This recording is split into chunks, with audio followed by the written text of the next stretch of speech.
چلایا اور خود انسان کے اپنے اندر میں اللہ نے لکھوں خواہ نعمتیں رکھی، دو چار نعمتیں نہیں، انسان کے اپنے جسم میں اللہ نے اتنی نعمتیں رکھی ہے کہ انسان اس کو گننا چاہے تو گن نہیں سکتا ہے۔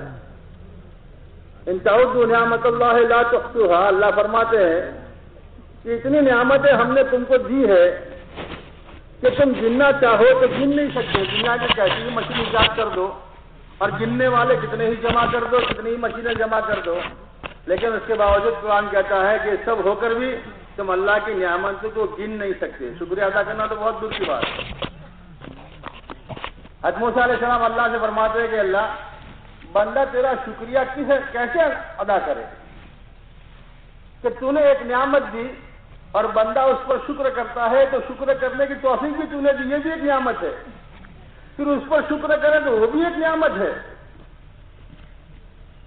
کہ اللہ کی توفیق کے بغیر تو کچھ ہوتا نہیں، تو بندہ تیرا شکریہ ادا کیسے کر سکتا ہے؟ تو اللہ نے اتنی ساری نعمتیں انسانوں کو دی ہے اور اس دنیا میں انسان کو بھیجا ہے، تو حق تعالیٰ شانو ہم سے کیا چاہتے ہیں، کیا مقصد ہے ہماری زندگی کا؟ یہ سبق ہمارا بھولا ہوا ہے، اس سبق کو یاد رکھنے کے لیے اجتماع کی بنیاد ہے تاکہ وہ ہمارا سبق ہمیں یاد آ جائے اب ہم اس پر اپنی زندگی لے آئے، اس لیے کہ ہمیشہ کی کامیابی اور دنیا کی کامیابی کا دار و مدار اسی پر اللہ نے رکھا ہے کہ آدمی کی زندگی اس کے مقصد پر آ جائے، یہ دنیا میں کامیاب رہے گا، آخرت میں کامیاب رہے گا۔ اگر زندگی مقصد پر نہیں آئی تو صرف اتنا نہیں کہ مرنے کے بعد کے حالات بنیں گے، بگڑ جائیں گے، قبر جہنم کا درا بن جائے گا، پل صراط پر چلنا مشکل ہوگا، حساب کتاب کا مسئلہ کٹائی میں پڑ جائے گا، صرف اتنا نہیں، دنیا کی یہ زندگی بھی انسان کے لیے وبال بن جائے گی اور دنیا کی زندگی بھی انسان کے لیے تنگ ہو جائے گی، حالات کا شکار ہو جائے گا انسان، اور ایسا شکار ہوگا کہ اپنی موت کو ترجیح دے گا زندگی پر، سب اسے تو مر جائے تو اچھا ہے اگر مقصد پہ زندگی نہیں آئی تو۔ اور وہ مقصد حق تعالیٰ شانہ نے اپنے کلام پاک میں بیان کر دیا کہ ہم نے انسانوں کو کیوں پیدا کیا ہے، وما خلقت الجن والانس الا لیعبدون، ہم نے جناتوں کو اور انسانوں کو صرف اسی لیے پیدا کیا ہے تاکہ یہ ہم کو پہچانے کہ اللہ کتنے بڑے ہیں، وہ کتنے بڑے پالنے والے ہیں، کتنے بڑے پیدا کرنے والے ہیں، کتنے بڑے رحمان ہیں، کتنے بڑے رحیم ہیں، انسان اس کو پہچانے جس سے قبضے قدرت میں ساتوں زمین ساتوں آسمان ہے،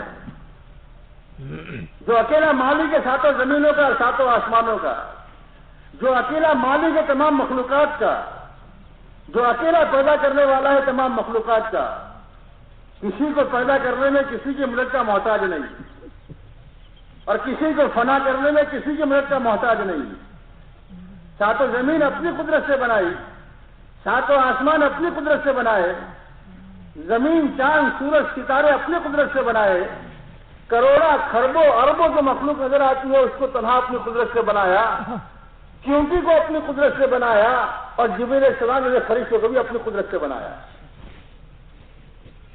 کوئی مخلوق پیدا ہونے کے بعد اس کی قدرت سے آزاد نہیں، جیسا دنیا میں آدمی کوئی چیز بنا دیا کرتا ہے، جب تک بناتا ہے وہاں تک ٹھیک ہے، بن گئی تب اس کی قدرت میں نہیں۔ گاڑی آدمی نے بنا لی، بنانے والا خود اس کو لے کر چل رہا ہے، بریک فیل ہو گئی، 100 کی اسپیڈ ہے تو اس کی قابو کی نہیں۔ بندوق آدمی نے خود بنا لی، بندوق میں سے سب گولی نکل گئی، اب اس کے بس کا نہیں۔ لیکن حق تعالیٰ شانہ تمام مخلوق کو پیدا کرنے میں جیسے قادر ہے ویسے ہی تمام مخلوق کو اس کا علم بھی گھیرے ہوئے ہیں اور اس کی قدرت بھی گھیرے ہوئے ہیں کہ کوئی چیز اس کے علم سے باہر نہیں، کہ کروڑوں اور خربوں مخلوق پیدا کرنے کے بعد کسی مخلوق کو بھول گیا ہو۔ اور تعالیٰ شانہ فرماتے کالی چیونٹی سات زمین کے نیچے اندھیرے میں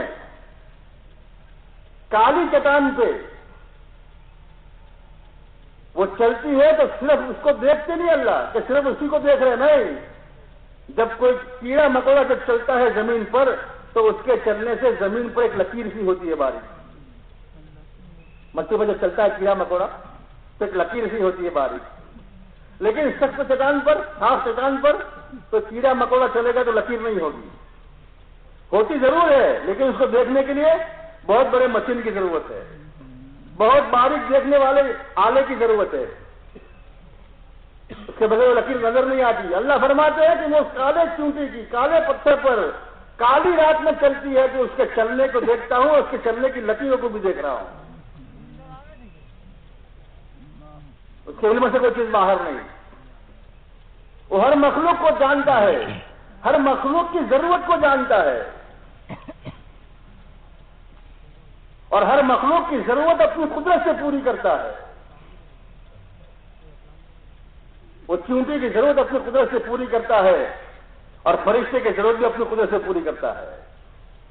اتنے بڑے بڑے فرشتے اللہ نے پیدا فرمائے. حدیث پاک میں آتا ہے ایک فرشتہ اللہ نے پیدا فرمایا ہے 7 سمندر اگر اس کے انگوٹھے کے ناخن پر رکھ دیا جائے تو قطرہ باہر نہیں آئے گا.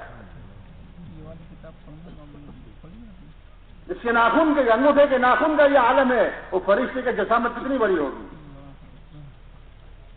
جن فرشتے نے عرش کو اٹھایا ہوا ہے ان فرشتوں کی جسامت کتنی بڑی ہوگی. لیکن اتنی بڑی جسامت کے باوجود عرش کو اٹھائے ہوئے ہیں، عرش کی طرف مڑ کے دیکھا نہیں ہے. اللہ کے حکم کتنے پابند ہے. اس اللہ کو انسان پہچانے جو اتنا بڑا قادر مطلق ہے اور اتنا بڑا پیدا کرنے والا ہے. وہ اتنا بڑا ہے تو اس کے احکامات بھی اتنے ہی بڑے ہوں گے. اسی حکم کی قیمت حکم دینے والے کی طاقت کو دیکھ کر اندازہ کیا جا سکتا ہے. اسی قسم کا حکم ہے، کوئی گاؤں کا بڑا دے رہا ہے اور اسی حکم کو شہر کا بڑا کہہ رہا ہے اور اسی حکم کو ملک کا بڑا کہہ رہا ہے. ہر حکم کے وزن میں فرق پڑ جائے گا، اس کی اہمیت میں فرق آ جائے گا. کہ جتنا اہتمام ملک کے بڑے کے حکم پر کیا جائے گا، اسی حکم کو گاؤں کا اگر بڑا آدمی دے رہا ہے تو اتنا اہتمام اس کی فکر سے نہیں دیا جائے گا. زمین و آسمان کا پیدا کرنے والا رب، وہ جتنا بڑا ہے اس کا حکم بھی اتنا ہی بڑا ہے اور اس کی پکڑ بھی اتنی ہی بڑی ہے. ان بطش ربک لشدید. اللہ فرماتے ہیں نبی جی انسانوں سے سمجھا دیجیے کہ تمہارے رب کی پکڑ بہت سخت ہے. وہ قوموں پر آئی تو قومیں نہیں بچی، افراد پر آئے تو افراد نہیں بچے.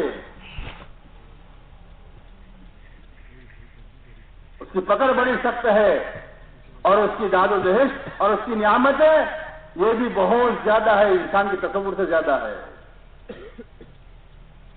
مالا عین رات ولا اذن سمعت وما خطر اعلی قلب بشر. اللہ فرماتے ہیں جو میں نے اپنے حکم ماننے والے بندوں کے لیے جنت میں جو نعمتیں تیار کر رکھی ہے وہ ایسی ہے جو کسی کان نے سنی نہیں، کسی آنکھ نے دیکھی نہیں اور کسی دل پر خطرہ گزرا نہیں اور دنیا میں رہ کر اس کی صحیح کیسے سے کوئی بیان کر سکتا نہیں. وہ نعمتیں بھی ایسی ہے، پکڑ بھی ایسی ہے، نعمتیں بھی ایسی ہے. اللہ فرماتے ہیں ہم نے انسانوں کو اسی لیے پیدا کیا ہے کہ دنیا میں رہ کر یہ اللہ کو پہچانے. اللہ کو پہچاننے کا راستہ کیا ہے؟ اللہ نے انسانوں کی عقل کو نہیں چھوڑا کہ ہر آدمی اللہ کو اپنی عقل سے پہچانے. کہ اللہ کو عقل سے پہچاننا آسان نہیں نبیوں کی رہبری کے بغیر. اس لیے اللہ نے انسانوں پر بہت بڑی نعمت جو کی اور بہت بڑا جو کرم کیا کہ انبیاء علیہ الصلوۃ والسلام کو بھیج کر انسانوں کو اللہ کی پہچان بتائی اور نبیوں کے راستے سے اللہ نے اپنی پہچان کرائی. نبیوں نے اللہ کی بڑائی بیان کی، اللہ کی پاکی بیان کی، اللہ کی قدرت کو بیان کیا۔ جتنی نعمتیں اللہ نے انسانوں پر کی ہے، ان میں سب سے بڑی نعمت جو ہے میرے دوستو، نبیوں کے راستے جو انسان کو دی گئی ہے، جسے ایمان کہتے ہیں، یہ سب سے بڑی نعمت ہے۔ جس کے پاس ایمان کی دولت ہے، اس کے پاس سب کچھ ہے، اور جس کے پاس ایمان کی دولت نہیں، سب کچھ ہونے کے باوجود دنیا میں کلاش ہے، فقیر ہے، اس کے پاس کچھ نہیں۔ دنیا کی جو کچھ چہل پہل نظر آتی ہے، اللہ فرماتے ہیں اگر اللہ کو انسان نہیں پہچانتا اور اللہ کی معرفت نہیں، اللہ کی فرما برداری نہیں، اللہ کے حکم پر چلنا نہیں، تو جو کچھ دنیا میں سکھ چین نظر آتا ہے اور ترقی نظر آتی ہے، اللہ فرماتے ہیں سب دھوکہ ہے، متاع الحیات الدنیا ولا یغرنک تقلب الذین کفروا فی البلاد۔ لوگوں کا ادھر سے ادھر جانا اور ہواؤں میں اڑنا اور مالیات کے نقشوں میں کھیلنا، یہ آپ کو دھوکے میں نہ ڈالے کہ یہ سب کچھ چند دن کا سامان ہے۔ نتیجہ بہت برا ہے اگر آدمی اللہ کے احکامات توڑ کر جی رہا ہے تو۔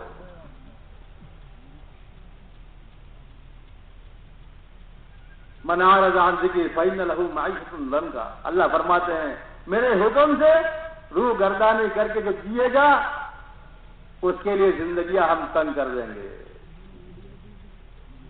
ہر معاشرہ فرماتے تھے اللہ کے احکامات توڑ کر اگر آدمی دنیا کماتا ہے تو دنیا کمانا ایسا ہے جیسا ڈاکو دنیا کماتا ہے۔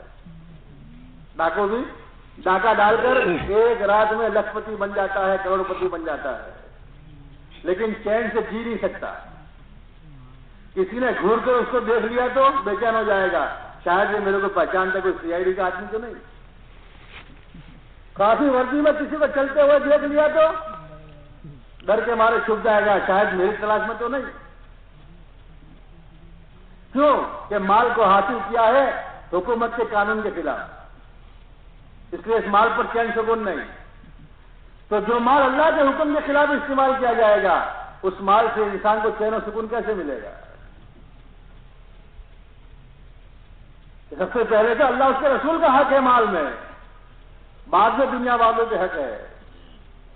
انسان کی جان میں اور انسان کی مال میں سب سے بڑا حق اللہ اس کے رسول کا ہے، اس کی جان سے بھی زیادہ۔ اس لیے سرکار جو عالم صلی اللہ علیہ وسلم نے فرمایا تمہارے میں سے کسی کا ایمان کامل نہیں ہو سکتا جب تک کہ میں اس کو اپنی جان سے، مال سے اور اپنی تمام محبوب چیزوں سے زیادہ محبوب نہ ہو جاؤں، جان سے بھی زیادہ محبوب، کہ آدمی کو اپنی جان سے زیادہ اللہ کے نبی صلی اللہ علیہ وسلم سے محبت ہو جائے۔ اس لیے کہ انسان جس سے محبت کرتا ہے اس کی فرما برداری کرتا ہے۔ کوئی کسی سے محبت کی بات کرے اور فرما برداری نہ کرے تو آدمی اپنی بات میں سچا نہیں ہوتا۔ تو پھر الہ و تظہر حبہ، ایک شاعر کہتا ہے تو اللہ کی نافرمانی کرتا ہے اور اللہ کی محبت کی بات کرتا ہے، تو کہتا ہے مجھے اللہ سے محبت ہے اور پھر اللہ کی نافرمانی کرتا ہے۔ ان ھذا لفی الفعال بدیع، یہ تو بڑی عجیب بات ہے کہ آدمی اللہ کی محبت کا دعویٰ کرے، اللہ کی نافرمانی کرے۔ لو كنت حبك صادقا لاطعته فإن المحب لمن يحب مطيع، اگر تو اپنی محبت میں سچا ہوتا تو اللہ کی تابعداری کرتا، اللہ کی فرما برداری کرتا، اس لیے کہ جو جس سے محبت کرتا ہے اس کی فرما برداری کرتا ہے۔ ماں باپ سے محبت ہے تو ماں باپ کی فرما برداری کرتا ہے، اور بیوی سے محبت ہے تو بیوی کی فرما برداری کرتا ہے، ماں باپ کو ناراض کر دیتا ہے، حالانکہ جانتا ہے ماں اور باپ کا حق زیادہ ہے بیوی کے مقابلے میں۔ یہ تو 2 لفظ بولنے پر آئی ہے اور 3 لفظ بولنے پر نکل جائے گی زندگی سے، لیکن ماں اور باپ کا رشتہ تو پیدائش سے لے کے ہمیشہ ہمیشہ تک ہے۔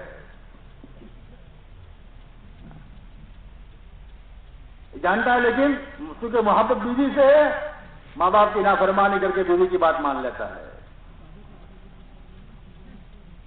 جس سے جس کو محبت ہوتی ہے. اسے سرکار نے فرمایا ایمان کامل نہیں ہو سکتا جب تک کہ میں اپنی ذات سے بھی اور اپنی جان سے بھی انسان کے نزدیک زیادہ پیارا نہ بن جاؤں. اور ایمان کامل نہیں ہو سکتا جب تک کہ آدمی کی خواہشات جو دین لے کر میں آیا ہوں اس کے تابع نہ ہو جائے. وہاں تک آدمی کا ایمان کامل نہیں ہو سکتا. یہ سبق میرے دوست کو یاد کرنے کے لیے سارا اجتماع ہے ہمارا کہ ہماری سب سے بڑی ضرورت یہ ہے کھانا پینا روٹی کپڑا مکان. یہ ہماری سب سے بڑی ضرورت نہیں ہے. یہ تو دھوکہ ہے. انسان کی جان و مال اس پر لگی تو انسان نے اسی کو سب کچھ سمجھ لیا. اس لیے جس کا یہ مسئلہ پورا ہو جاتا ہے اچھا مکان مل گیا اچھا کھانا مل گیا اچھا کاروبار مل گیا اسے کر کے پوچھے بھائی کیا حال ہے تو اس مبہم جملے کے جواب میں وہ کہے گا الحمدللہ. پھر کوئی پوچھے گا کس بات پر الحمدللہ کہہ رہے ہو؟ کہا بہت اچھا کاروبار مل گیا ہے. 5 بچے ہیں ماشاءاللہ ہر بچہ کاروبار میں لگ گیا ہے. اچھا مکان مل گیا ہے ہر بچے کا مکان ہو چکا ہے. کہا الحمدللہ کی بنیاد اس کی یہ ہے. کیوں؟ اسی پہ جان و مال لگی ہے. اس لیے کوئی مبہم پوچھے گا کیا حال ہے تو آدمی کا جواب میں یہ ساری باتیں آئے گی کہ اسی پہ جان مال لگ رہا ہے. تو پوچھنے والا اسی کو پوچھتا ہوگا. اور اللہ کے نبی علیہ الصلوۃ والسلام نے پوچھا اپنے صحابی سے ارے صبح کیسے ہوئی؟ ہم نے تو پوچھا صبح کیسے ہوئی تو الحمدللہ رات کو نیند بہت اچھی آئی. کیا کہیں گے؟ ٹھنڈی بہت تھی اوڑھنے کا سامان کم تھا رات بھر ٹھنڈ سے ٹھنڈے رہے نیند نہیں آئی. اللہ کے نبی سے پوچھے کیف اصبحت یا حارثہ صبح کیسے کی؟ تو حضرت عائشہ نے یہ نہیں فرمایا کہ اللہ کے نبی سے رات کو نیند آئی یا نہیں آئی. فرمایا اصبحت مؤمنا حقا میں نے صبح کی اس حال میں کہ میں سچا ایمان والا تھا.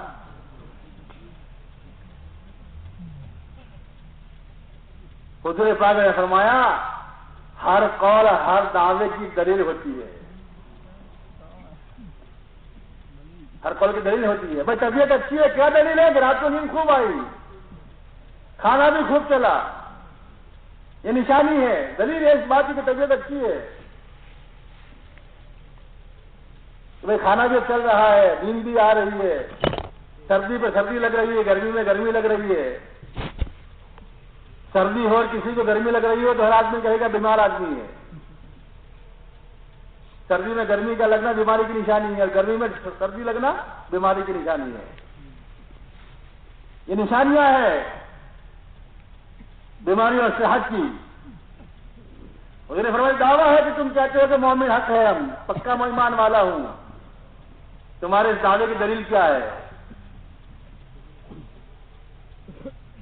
تو اپنے دعوے کی دلیل بتائی کہ راتوں کو اللہ کے سامنے جاگا دن میں بھوکا پیاسا رہا اور گویا اللہ کا عرش میرے سامنے ہے جنت جہنم گویا میرے سامنے ہے. یہ میری کیفیت ہے کہ گویا میں اللہ کے عرش کو دیکھ رہا ہوں. جو اللہ کے عرش کو دیکھ رہا ہے وہ اللہ کے حکم سے نافرمانی کر سکتا ہے؟ پولیس کے سامنے کوئی گناہ نہیں کر سکتا. بڑے سے بڑا تیس مار کا ہو سال کے 10-20 لاکھ روپے ٹیکس سے بھرتا ہو لیکن کار لے کے جا رہا ہے اور ٹریفک سگنل پہ لال بتی ہے پولیس والا کھڑا ہے تو وہ یہی نہیں کہے گا یہ نہیں سوچے گا صاحب ہر سال 30 لاکھ روپے ٹیکس بھر رہا ہوں بھلا مجھے اس گاڑی کے لال بتی کو رکنے کی کیا ضرورت ہے. پولیس والا کھڑا ہوا ہے گاڑی اپنی روک دے گا. کیوں؟ پولیس کی حاضری کا احساس ہو گیا کہ پولیس والا کھڑا ہے. وہی بچی پر پولیس والا کہیں چھپ کے کھڑا ہے گاڑی والے نے دیکھا نہیں سگنل توڑ دے گا. اب ایمان والا دنیا میں نافرمانی اللہ کی اس لیے کرتا ہے کہ اللہ میرے ساتھ ہے، اس کا استحزار نہیں ہے۔ اللہ ہر انسان کے ساتھ ہے، اللہ کا علم ہر ایک کو گھیرے ہوئے ہیں، وہ ہر مخلوق کو دیکھ رہا ہے، دل میں کیا وسوسہ گزرا ہے وہ بھی دیکھ رہا ہے،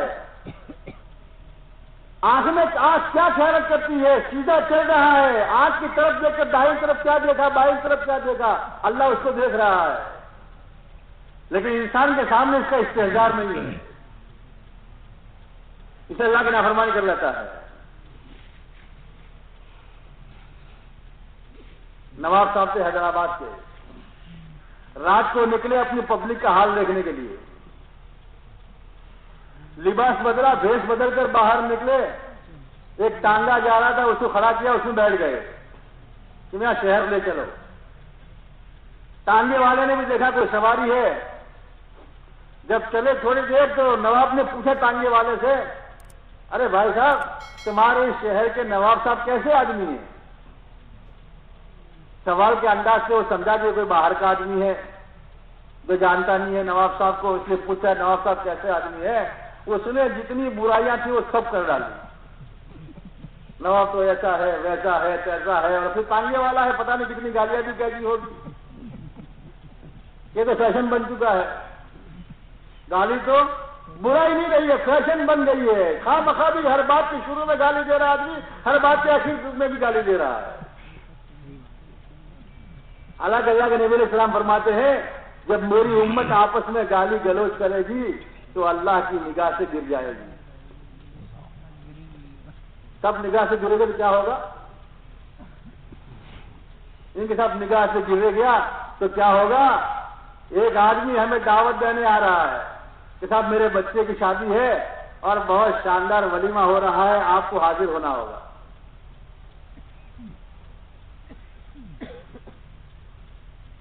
آپ نے انکار کر دیا کہ جی نہیں صاحب آپ کی دعوت آپ کو مبارک، ہم نہیں آئیں گے۔ آپ کے دوستوں نے پوچھا بھائی کیا بات ہے حاجی صاحب؟ وہ آدمی تو بیچارہ پتہ نہیں کیا کیا آئٹمیں اس میں بنائے گا، نہ کوئی خرچہ ہے نہ کچھ نہیں، اور کھانے کے مزے الگ سے، اور پھر اس کے یہاں جا کر اس پر احسان ہوگا وہ الگ سے، آپ منع کیوں کر رہے ہیں؟ کہا میں ایسے کھانا کھا کر کیا کریں گے، یہ آدمی اپنی نظروں سے گر گیا ہے، یہ آدمی اپنی نظروں سے گرا ہوا ہے، نظر سے گرا ہوا آدمی ہے، اسے کھانے میں کوئی لطف نہیں، اس کے گھر جانے میں کوئی لطف نہیں۔ جب امت اللہ کی نظر سے گر جائے گی تو اللہ تو امت کے اعمال کے محتاج نہیں۔ صاحب اس نے تو قرآن خوب پڑھی، اس نے تو نماز خوب پڑھی، اس نے تو خوب ذکر کیا، لیکن صاحب زبان پر گالیاں چڑھی ہوئی ہے تو اللہ فرما دے تو نظر سے گرا ہوا ہے، اس کی قرآن سن کے ہم کیا کریں گے؟ اس کے عمل نظر ہمیں کیا ضرورت ہے اس کی؟ یہ تو نظروں سے گرا ہوا ہے۔ جب گالی گلوچ امت اختیار کرے گی اللہ کی نظر سے گر جائے گی۔ قرآن پڑھی جا رہی ہے لیکن قرآن سے کوئی فائدہ نہیں ہو رہا پڑھنے والے کو، اللہ کی نظر سے گرا ہوا آدمی ہے۔ تو تانگے والے پتہ نہیں شروع آخر میں کتنی گالیوں سے نوازا ہوگا خان صاحب نواب صاحب کو۔ اب نواب صاحب سن رہے ہیں اپنی کہانی۔ تھوڑی دیر کے بعد نواب صاحب نے کہا ارے بھائی تانگے والے ماچس ہوگی ماچس صاحب کے پاس؟ کہا ہاں جی ماچس تو ہے۔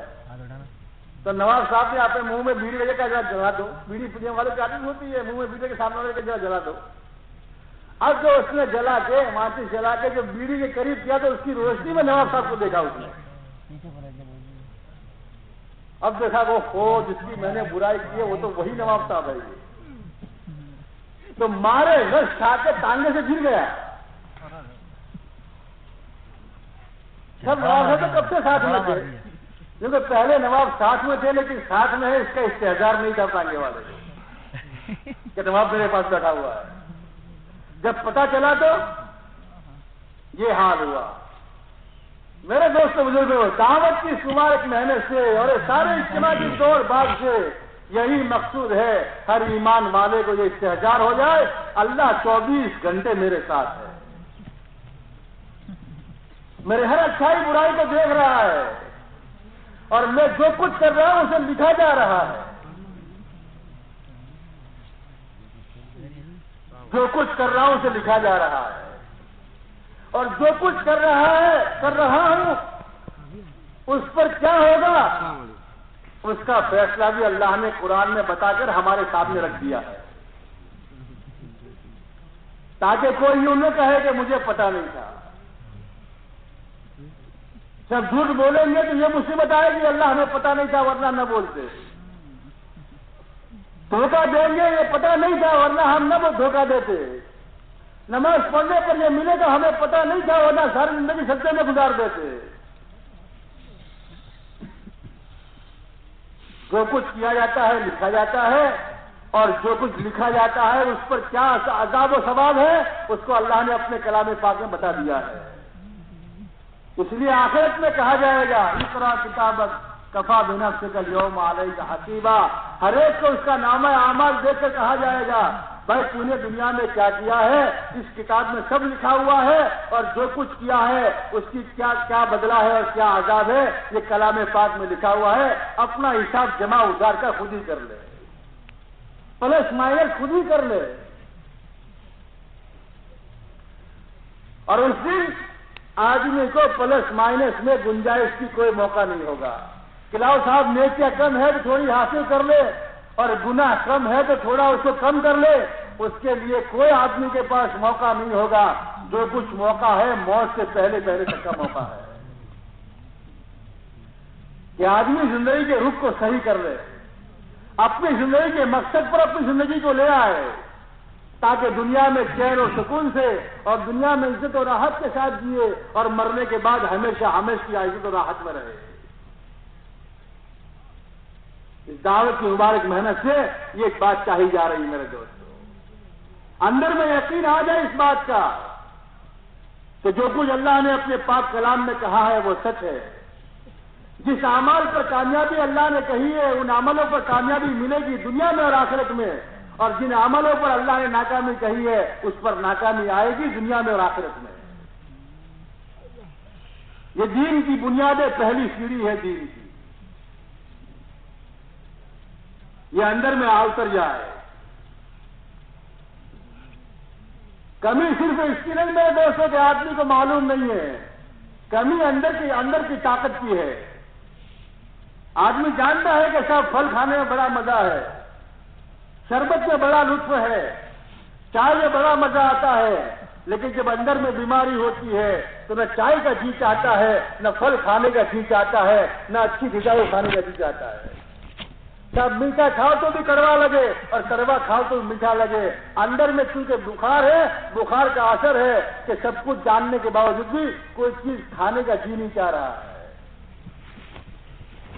اندر کی یقین کی کمزوری ہے، اندر کی ایمان کی کمزوری ہے کہ جاننے کے باوجود بھی طبیعت نماز کی طرف نہیں آ رہی ہے۔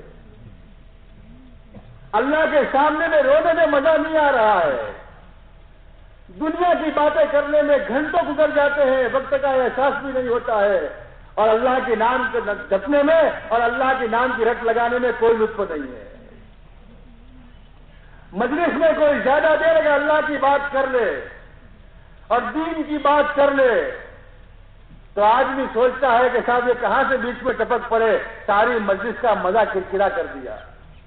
یا ان کے سامنے تو دین اور آخرت کے سوا کوئی چیز ہے ہی نہیں، انہیں پتہ ہی نہیں دنیا کہاں جا رہی ہے، اور یہ نماز روزہ لے کر بیٹھے ہوئے ہیں، تذکرے میں مزہ نہیں آ رہا۔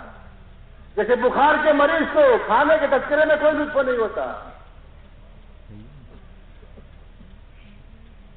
پھر اس کا علاج میں دوا خانے میں داخل کر کے اسے کڑوی دوا پلائی جائے گی۔ ارے صاحب میٹھی چائے پینے کو راضی نہیں، میٹھا کھانے کو راضی نہیں، آپ کڑوی دوائی پینے کے لیے کہتے ہیں کہ ہاں اس کو ترغیب دے کر سمجھا بجھا کر کڑوی چائے کڑوی دوائی پلائی جائے گی۔ جب تک یہ کڑوی دوائی نہیں پیے گا اندر کا بخار نہیں اترے گا، کھانے کی اشتہا جاگے گی نہیں، اور جتنا کھانے سے دور جائے گا اتنی صحت اور کمزوری بڑھتی چلی جائے گی۔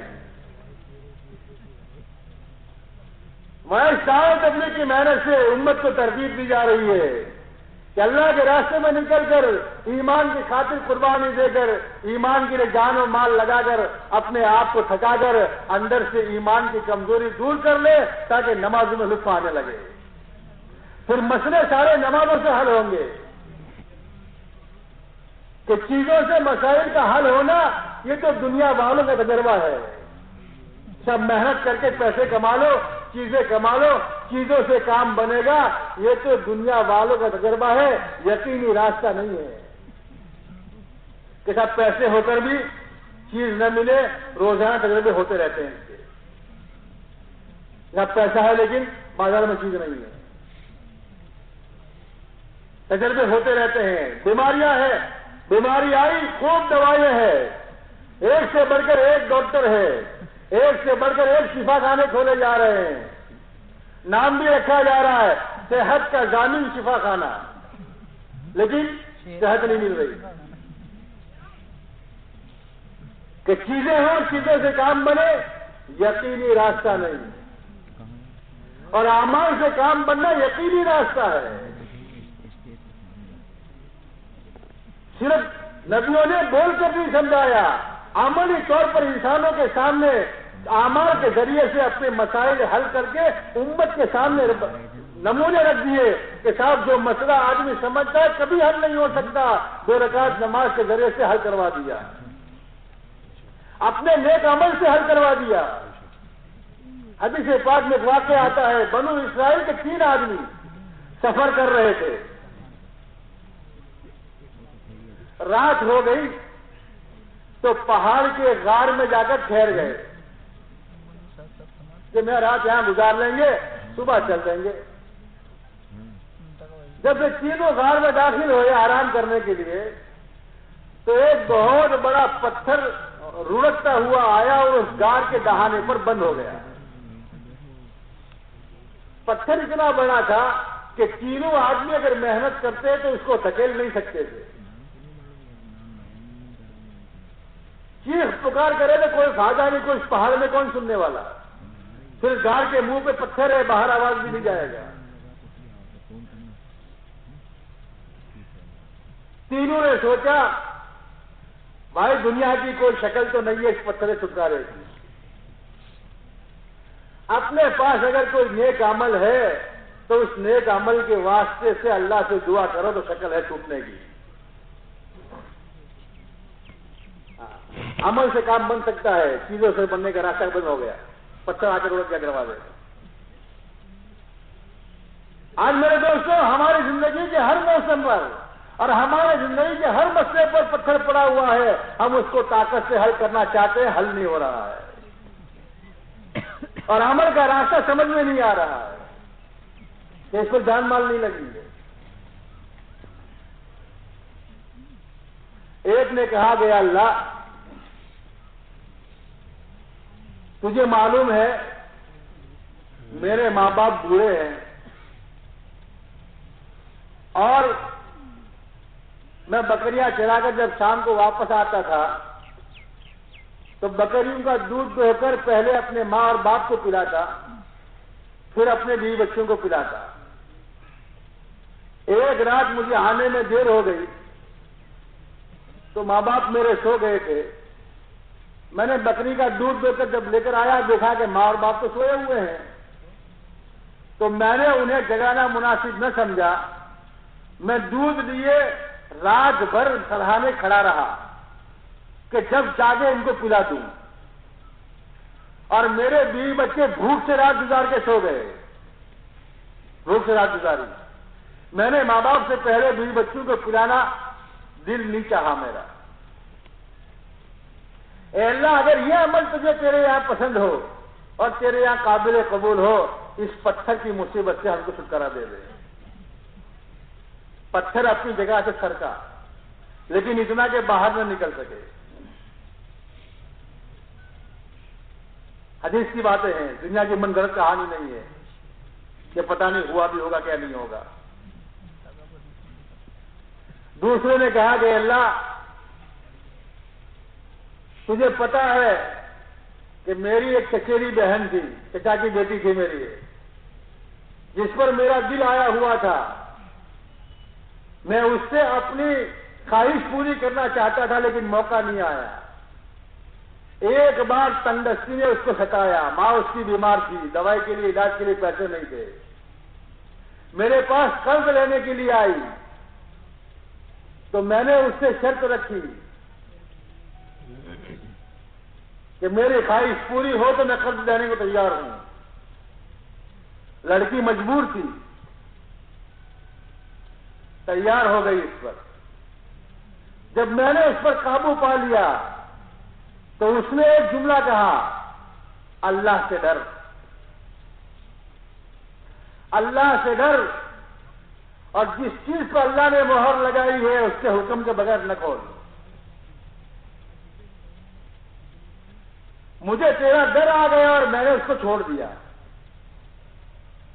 اور میں نے اس کو جو ضرورت تھی قرض کی اس کو دے دی, یوں ہی رقم دے دی, میں نے ہدیہ کر دی اسے.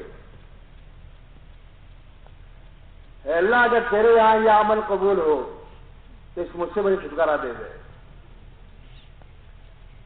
پتھر سرکا لیکن اتنا کہ باہر نہ نکل سکے. تیسرے نے کہا, اے اللہ تجھے پتا ہے کہ میں نے ایک دن اپنے گھر مزدوری کے لیے کچھ مزدور لایا تھا. شام کو سارے مزدوروں نے مزدوری لی, ایک مزدور مزدوری لیے بغیر چلا گیا. میں نے سوچا کہ ایک مزدور مزدوری لیے بغیر چلا گیا ہے تو اس کی مزدوری کا میں کیا کروں. تو اللہ میں نے اس مزدوری کو اپنے کاروبار میں لگایا,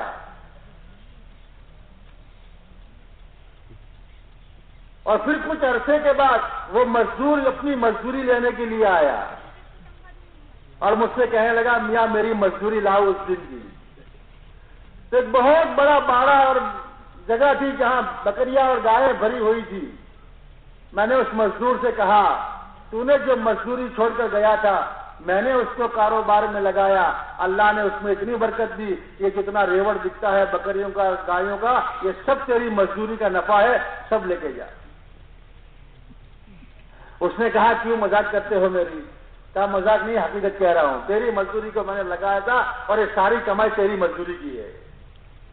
وہ بھی اللہ کا بندہ ایسا تھا کہ سب لے گیا, کچھ بھی نہیں چھوڑا.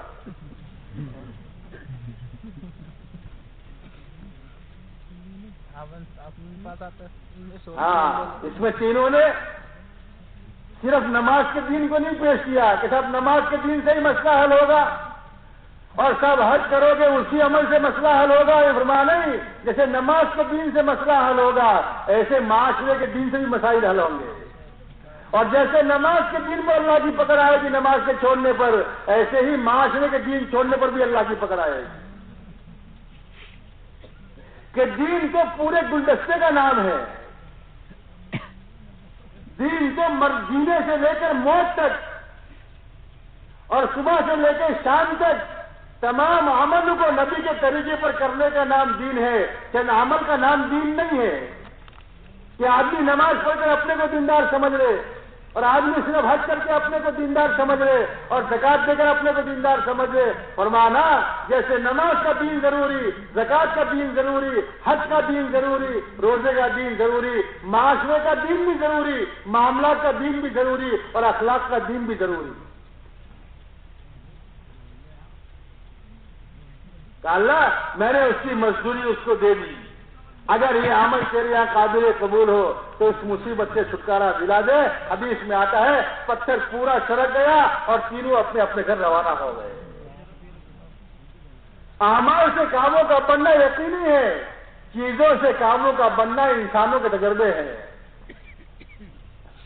اعمال سے کاموں کا بننا نبیوں کا راستہ ہے. انبیاء علیہ الصلوۃ والسلام نے آ کر انسانوں کو یہ رہبری دی, اور انبیاء علیہ الصلوۃ والسلام انسانوں کے لیے سوغات لے کر آئے. لیکن میرے دوستو, اعمال سے کاموں کا بننا یہ بعد میں ہے, اس اعمال سے کاموں کے بننے کا یقین پہلے ہے. اسے صاحب ہمارے تعلمنا الایمان ثم تعلمنا القرآن, پہلے ہم نے ایمان کو سیکھا کہ جو کچھ اللہ اس کے رسول کہتے ہیں یقینی بات ہے, یہ پہلے دل کی گہرائیوں میں اتارا. آج کمزوری میرے دوستوں بنیاد میں ہے. کہ نماز پڑھ بھی رہا ہے آدمی تو نماز کی زندگی میں بننے کا یقین نہیں، زکات دے بھی رہا ہے تو زکات سے بھی کامیابی دنیا میں اور آخرت میں کامیابی کا یقین نہیں۔ یقین پہلی بنیاد ہے دین کی، جس نے ہر نبی علیہ الصلوۃ والسلام نے اپنی امت کو سب سے پہلے یقین سکھایا کہ اللہ اس کے رسول صلی اللہ علیہ وسلم کی بات پر آنکھ دیکھے بغیر دیکھے آنکھ بند کر کے انسان کا یقین ہو کہ جو کچھ اللہ اس کے رسول فرماتے ہیں یہ حق ہے، چاہے ہماری نگاہیں اس کے خلاف دیکھتی ہو، چاہے ہمارے کان اس کے خلاف کی باتیں سنتی ہو، اور چاہے ہمارا دماغ اس کے خلاف کی باتیں سوچ سکتا ہو، لیکن جو اللہ اس کے رسول نے کہا کامیابی اور یقین اور کامیابی کی راہ تو صرف وہی راہ ہے، یہ دل کا یقین بن جائے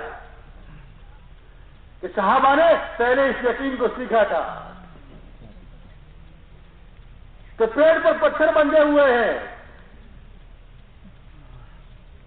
اور بھوک کے مارے پیڑ پر پتھر باندھ رہے ہیں، کھندک کھود رہے ہیں، چٹان آ گئی تو سب کی ہمتیں ہار دی جیسا چٹان توڑنے کی ہمت نہیں ہے۔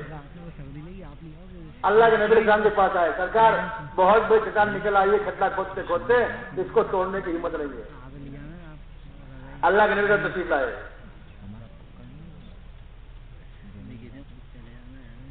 اور آپ نے پاوا کدال جو تھی وہ ہاتھ میں لے کر ایک زور سے آپ نے اس کو مارا تو اس میں سے چنگاری نکلی، روشنی نکلی، جیسے دو پتھر کے رگڑنے سے، دو لوہے کے رگڑنے سے ایک روشنی پیدا ہوتی ہے، چنگاری نکلتی ہے۔ تو آپ نے اللہ اکبر کہا، پھر آپ نے مارا، پھر وہ روشنی نکلی، پھر آپ نے اللہ اکبر کہا، پھر مارا آپ نے، پھر روشنی نکلی، پھر آپ نے اللہ اکبر کہا۔ صحابہ نے فرمایا سرکار بات سمجھ میں نہیں آئی، آپ کو کدال مارنے پر چنگاری نکلی، آپ نے اللہ اکبر کہا، تو آپ نے فرمایا کسرا کے محل دکھائے گئے، دنیا کی سب سے بڑی حکومت کے زمانے کی، اس کے محل دکھائے گئے۔ تب کیا ہوگا محل میں؟ کیونکہ تم فتح کرو گے اور اس کے سارے خزانے تمہارے قدموں میں ہوں گے۔ سرکار اس وقت فرماتے ہیں جبکہ صحابہ کے پیٹوں پر بھوک سے پتھر بندھے ہوئے ہیں۔ یہ بات سمجھنے کے لیے ماحول راست کا نہیں ہے، ماحول سے مخالف کا ہے۔ ماحول تو یہ ہے جب سے ایمان لائے مارے جا رہے ہیں، ماحول تو یہ ہے کہ 200 ترنگا جوڑا پہننے والا اور حضر موت سے آئی جوتیاں جس کے لیے آیا کرتی تھی اور مکے کی سب سے بہترین خوشبو جس کے لیے استعمال کی جاتی تھی، وہ اس آدمی کا یہ حال ہے کہ اللہ کے نبی کے سامنے سے حضرت مصعب بن عمیر گزرے تو حضور پاک علیہ السلام ان کو دیکھ کر رو دیے کہ وہ نوجوان ہے جس کی جوتیاں حضرت موت سے آتی تھی، 200 درہم کا جوڑا پہنتا تھا۔ آج کے زمانے کے اس زمانے کے 200 درہم کو آج کے زمانے میں تولا جائے گا تو ہزاروں کا جوڑا بیٹھے گا۔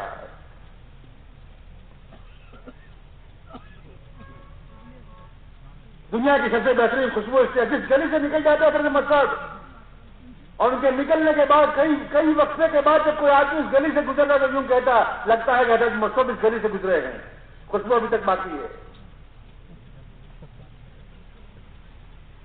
لیکن بدن پہ ٹاٹ پڑا ہوا ہے۔ وہ جوڑے سے چلے گئے، وہ حضرت موت جتیا ختم ہو گئی۔ حال یہ ہے جب ایمان لائے نبی علیہ السلام پر تو جو تھا وہ بھی لٹ گیا۔ یہ سب ظاہر کا نقشہ ہے، پتھر کھودنے کی ہمت نہیں۔ اور سرکار فرماتے ہیں کسرا کے محلات دکھائے گئے تو کوئی ایک صحابی ایسا نہیں تھا کہ جس کے دل میں شک ہو کہ اللہ کے نبی صلی اللہ علیہ وسلم کیا فرماتے ہیں پتہ نہیں ہوگا کہ بھی نہیں ہوگا، نعوذ باللہ۔ کوئی ایک آدمی نہیں تھا ایسا، ہر ایک کے دل میں یقین ہو کر رہے گا۔ یہ یقین صحابہ نے پہلے سیکھا، تعلیم کے حلقوں میں بیٹھ کر کیسے سیکھا گیا یقین؟ ایک عمل جو تھا دعوت کا، جو کلمہ پڑھ رہا دوسرے کو دعوت دے رہا ہے، جہاں بیٹھے ہیں ایمان کے مذاکرے چل رہے ہیں، تعلیم کا حلقہ چل رہا ہے، اور ایمان کی نسبت سے جو حالات آتے ہیں اس کو برداشت کیا جا رہا ہے. بھوک آئی تو برداشت کیا جا رہا ہے, تنگی آئی تو برداشت کیا جا رہا ہے. کوئی صحابی ایک ایسا نہیں ملے گا کہ جو کلمہ پڑھنے کے بعد اپنے گھر میں بیٹھ گیا ہو. کوئی ایک صحابی کو ایسا نہیں ملے گا جو کلمے کی بنیاد پر آنے والی تکلیف پر شکایتیں لے کر بیٹھ گیا ہو. یہ سب ایمان کا کلمہ کیا پڑے اور ایمان کی محنت کیا پڑے, روز ایک نئی تکلیف ہے اور روز ایک مصیبت ہے. کوئی ایک صحابی تاریخ میں نہیں ملتے ایسے, کوئی ایک صحابی کو ایسے نہیں ملتے جنہوں نے اپنا کلمہ پڑھ لیا ہو اور سمجھ گئے میں تو کامیاب ہو گیا, اب میری کوئی ذمہ داری نہیں ہے. جس نے کلمہ پڑھ لیا دوسروں کو دعوت دے رہا ہے, دار ارقم میں بیٹھ کر ایمان کی باتیں سن رہے نبی علیہ السلام کی خدمت میں. ایمان کی باتیں اتنی سنی کہ علی فرماتے ہیں جنت جہنم ہمارے سامنے آ جائے تو ہمارے ایمان میں کوئی اضافہ نہیں ہوگا. کہ اتنا سنا ہے جنت جہنم کو اللہ کے نبی کے دربار میں کہ گویا جنت جہنم کو اپنی آنکھوں سے گویا دیکھ لیا ہے. یہ یقین سیکھا مردوں نے بھی عورتوں نے بھی. حضور پاک علیہ السلام کے بیٹے حضرت ابراہیم کا انتقال ہوا. ان کی ماں حضرت ماریہ قبطیہ رضی اللہ عنہ بہت غمگین, اور غمگین کیوں نہ ہو, چھوٹے بچے کا انتقال ہوا ہے اور چھوٹا بچہ بھی وہ جو تمام نبیوں کے سردار سے ملا ہے, تمام نبیوں کے سردار کا بیٹا ملا. تو آپ نے حضرت ماریہ کو غمگین دیکھ کر آپ نے فرمایا ارے ماریہ, تیرا بیٹا ابراہیم تو جنت میں حوروں کی گود میں کھیل رہا ہے اور تو چاہے تو میں تیرے کو دکھا دوں گا بیٹھے بیٹھے. تو حضرت ماریہ نے دیکھا نہیں, کہاں سرکار دکھا دیجئے, نظریں جھکا لی, کہا اللہ کے نبی علیہ السلام آپ نے کہہ دیا دیکھے ہوئے سے زیادہ یقین کی چیز ہے. کہ دیکھ کر یقین کرنا یہ تو آنکھوں کا یقین ہے, مرنے کے بعد ہر آدمی ایمان والا ہوگا. ہر آدمی کہے گا اللہ دیکھ لیا سن لیا پکا یقین ہے. انا موقنون, ہمیں یقین ہے, ہمیں یقین آ گیا نماز پر زندگیاں بنے گی, ہمیں یقین آ گیا تیرے حکموں پر چلنے پر زندگیاں بنے گی, اور ہمیں یقین آ گیا تیری نافرمانی کرنے پر جہنم میں جانا پڑے گا, ہمیں یقین آ گیا. انا موقنون, یہ یقین اللہ کی بات کا نہیں ہوگا, یہ یقین جنت اور جہنم اور حالات کو دیکھنے کا ہوگا کہ جنت بھی دیکھ لی جہنم بھی دیکھ لیا. اس لیے جب تک آخرت کی کوئی چیز سامنے نہیں آتی, آخرت کی کھلی ہوئی نشانیں جو بیان کی گئی ہے, جب تک یہ سامنے نہیں آتی وہاں تک ہر آدمی کے لیے توبہ کا موقع ہے اور ایمان کا موقع ہے. جب آخرت کی کوئی کھلی ہوئی نشانی سامنے آ جائے گی, حدیث میں آتا ہے جب تک آسمان مشرق سے نکلتا ہے اللہ نے ایک دروازہ بنایا ہے ملک شام کی طرف, جو زمین اور آسمان مشرق مغرب سے جتنا فاصلہ ہے اتنا بڑا دروازہ ہے جس کا نام ہے توبہ کا دروازہ. یہ کھلا ہوا ہے جب تک کہ سورج مشرق سے نکلتا ہے. قیامت کی بڑی نشانیوں میں سے ایک نشانی ہے کہ سورج مغرب سے نکلے گا اور 1-2 گھڑی 3 چنے تک نکلے گا, پھر واپس ڈوب جائے گا, پھر مشرق سے نکلنا جیسے نکلتا تھا ویسے ہی نکلنا شروع ہوگا. لیکن جس دن مغرب سے طلوع ہوا اس دن وہ توبہ کا دروازہ بند ہو جائے گا. اب کسی کی توبہ قبول نہیں, اب کسی کا ایمان لانا قبول نہیں. یہ آخرت کی بڑی نشانیوں میں سے ایک نشانی دیکھ لی, اب جو کچھ کرے گا وہ آنکھوں دیکھی پہ کرے گا, اللہ کی بات پر یقین لا کر نہیں. الذین یؤمنون بالغیب, اللہ کی یہ قیمت ہے بغیر دیکھے نبی کی بات پر یقین لائے, بغیر دیکھے اللہ کی بات پر یقین لائے. قبر حق ہے, جہنم حق ہے, پل صراط حق ہے, جنت حق ہے, جزا کے اعمال کا بدلہ برے اعمال کی سزا حق ہے. اس کا یقین دنیا میں بغیر دیکھے آدمی کرے اور اس یقین کی بنیاد پر نیک اعمال شروع کرے اور اس یقین کی بنیاد پر اللہ کی نافرمانی سے بچے. یہ اللہ کا مطلوب ہے. اس محنت سے یہی بات کہی جا رہی ہے کہ ہمارے دلوں کا یقین صحیح ہو جائے.